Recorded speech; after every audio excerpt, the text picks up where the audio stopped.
A chacina que o mundo todo viu, menos os brasileiros.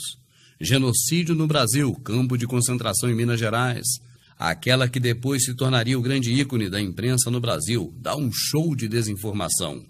Estrangeiros vêm no Brasil, filmam tudo e as imagens correm o mundo.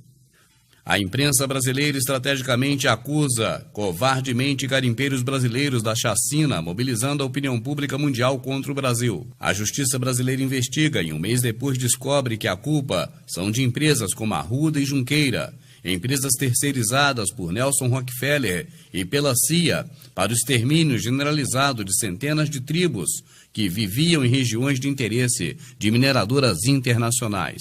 Mas isso não é transmitido para o mundo e nem para o Brasil, segundo decisão dos donos da grande emissora, para não gerar uma visão negativa do Brasil no exterior. O ano é 1963. O padre Edgar Smith recebe em seu confessionário o genocida Ataíde Pereira, que, prevendo a morte breve e atormentada pelos crimes que havia cometido, procura o padre para confessar seus pecados e tentar de alguma forma mudar o rumo das coisas. Todos os seus companheiros já estão mortos. O chefe da expedição, Francisco Brito, o piloto do avião que bombardeara as tribos e até o próprio padre Edgar estariam mortos algumas semanas mais tarde. Além disso, não havia recebido os $15 prometidos pelo serviço. O padre convenceu Pereira de repetir a sua confissão em um gravador e entregou a fita ao SPI, Serviço de Proteção ao Índio. O caso foi abafado no Brasil, mas não no resto do mundo. Finalmente, com toda a pressão internacional, o caso chega ao Procurador-Geral da Justiça, que pede uma investigação completa do caso. As provas do genocídio são incontestáveis. 20 volumes de provas são coletadas e acusam que entre 1957 e 1968, cerca de 100 mil índios foram assassinados por mineradoras estrangeiras. Os que não resistiram à ocupação tiveram a vida poupada e foram levados para Krenak, em Minas Gerais, onde existia um enorme campo de concentração, onde mais alguns milhares morreriam de fome e por maus tratos. O detalhamento do genocídio é chocante. Os nambicuras haviam sido mortos com metralhadoras, os pataxós com varíola inoculada no lugar de vacinas, os canelas foram mortos por jagunços, os machacales foram drogados e mortos a tiros, os beiços de pau foram envenenados com formicida e arsênico. Todas as tribos estudadas pelo CIL haviam sido mortas.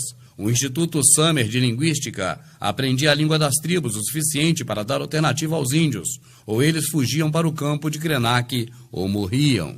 Trechos da confissão de Pereira mostram como era a vida do matador. Ele disse: "Estávamos com bastante medo um dos outros. Neste tipo de lugar as pessoas atiram uma nas outras e são alvejadas, pode-se dizer sem saber a razão.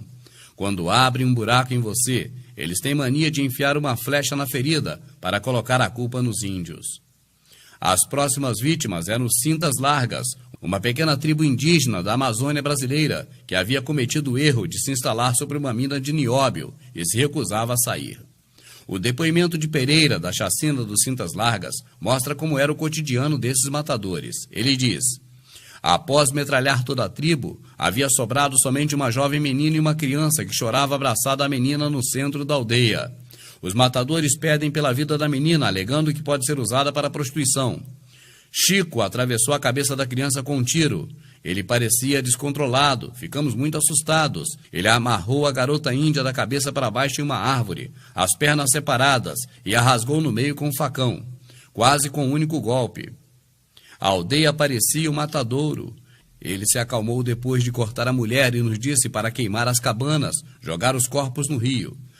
Depois disso pegamos nossas coisas e retomamos o caminho de volta, sempre com cuidado para esconder as nossas pegadas.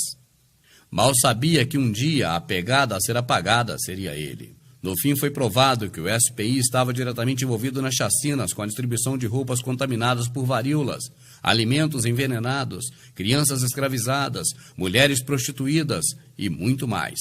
Dos 700 funcionários, 134 foram processados, mas todos perdoados na ditadura. Foram então treinados pela CIA aos moldes da Polícia Tribal do Departamento de Assuntos Índios, a BIA, dos Estados Unidos, e colocados sob a chefia do ex-chefe do Serviço Militar de Informações.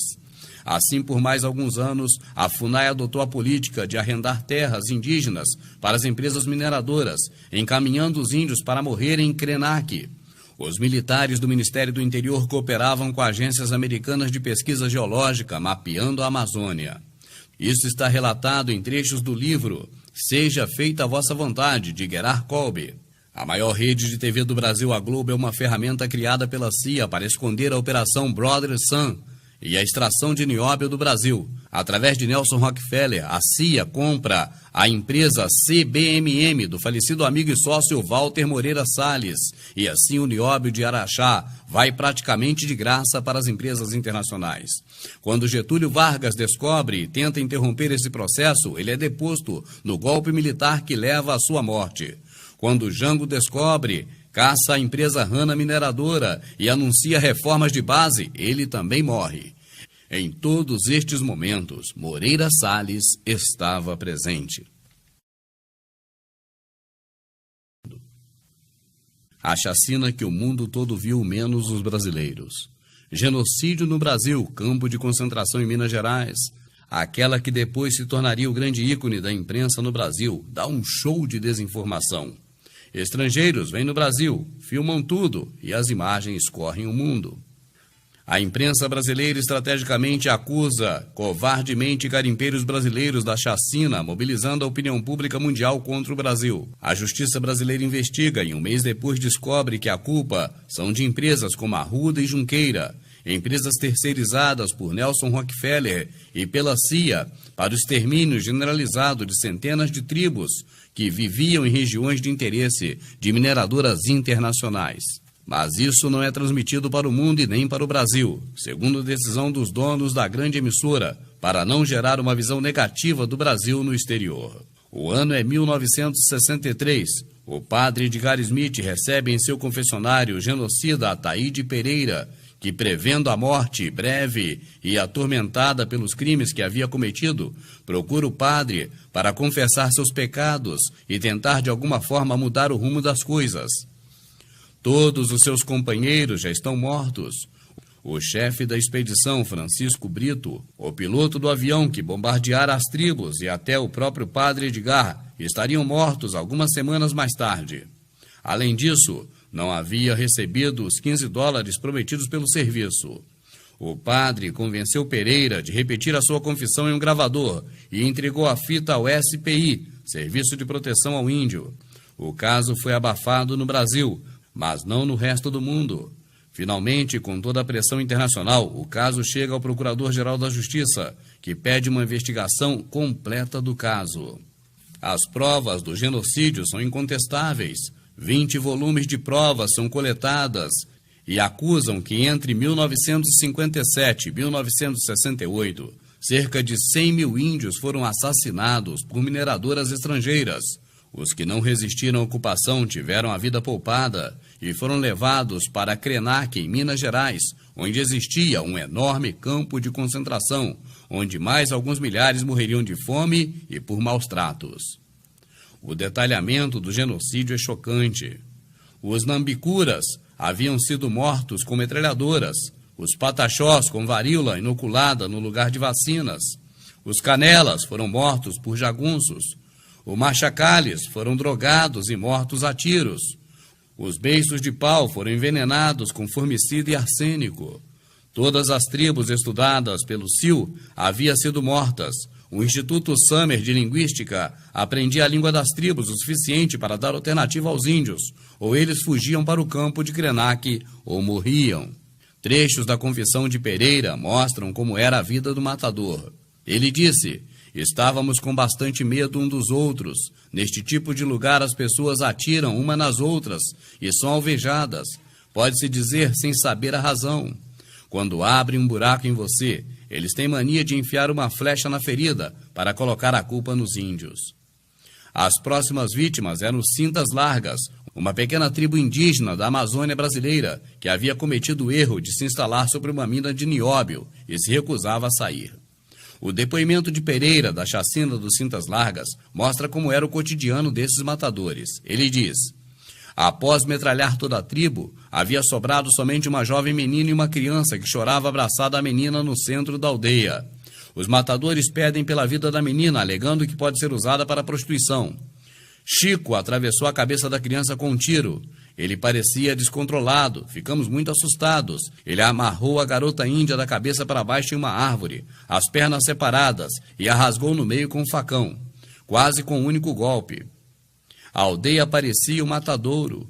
Ele se acalmou depois de cortar a mulher e nos disse para queimar as cabanas, jogar os corpos no rio. Depois disso, pegamos nossas coisas e retomamos o caminho de volta, sempre com cuidado para esconder as nossas pegadas.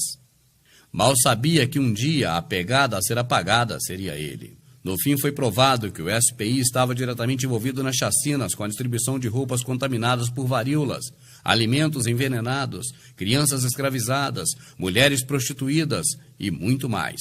Dos 700 funcionários, 134 foram processados, mas todos perdoados na ditadura. Foram então treinados pela CIA aos moldes da Polícia Tribal do Departamento de Assuntos Índios, a BIA, dos Estados Unidos, e colocados sob a chefia do ex-chefe do Serviço Militar de Informações. Assim, por mais alguns anos, a FUNAI adotou a política de arrendar terras indígenas para as empresas mineradoras, encaminhando os índios para morrerem em Krenak. Os militares do Ministério do Interior cooperavam com agências americanas de pesquisa geológica, mapeando a Amazônia. Isso está relatado em trechos do livro Seja Feita a Vossa Vontade, de Gerard Colby. A maior rede de TV do Brasil, a Globo, é uma ferramenta criada pela CIA para esconder a Operação Brother Sun e a extração de nióbio do Brasil. Através de Nelson Rockefeller, a CIA compra a empresa CBMM do falecido amigo e sócio Walter Moreira Salles, e assim o nióbio de Araxá vai praticamente de graça para as empresas internacionais. Quando Getúlio Vargas descobre e tenta interromper esse processo, ele é deposto no golpe militar que leva à sua morte. Quando Jango descobre, caça a empresa Rana Mineradora e anuncia reformas de base, ele também morre. Em todos estes momentos, Moreira Salles estava presente.